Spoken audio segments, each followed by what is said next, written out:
O kung gusto mo naman magkaon sang manamit na talaba, diri lang na sa CICM. Kagang ilang location, diri lang na sa Talisay City. Damo din nakahiliran ng mga restaurant, pili lang kamo kung diin kamo makadto. Syempre ang Bacolod nun, well known gid na sila sa mga talaba. Syempre itorta mo diri kay para makita ninyo tanan ang view. Salamat dahil sa nagvideoan ni. Ako ang miga.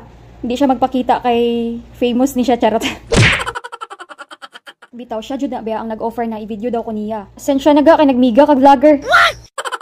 Siyempre ang ginahulat nato diri kay ang sunset view nila. Ang name sang restaurant nila kay Kiko's Por Lamar. Pagsulod mo gid sa bangga sa CICM, paglabot mo to sa mga restaurant, sa first gig ka makadto kung gusto mo magkadto po diri sa gingkantuan ko. Gahalo-halo na niya akong storya diri guys, di na maintindihan kamo na intindi kay kamo may nitanaw sa akong video, di ba? Mao ni pinakanindot na view. Diri na part. Maghulat ta diri kung kanus amo gawas ang sunset. Mag picture taking sa ami diri ha. Gi-repost lang nina ko akong video kay naka-copyright ko atong una na akong upload kay music lang, wala ako nag voice over. That's all for today's video guys. Bye. Thank you for watching.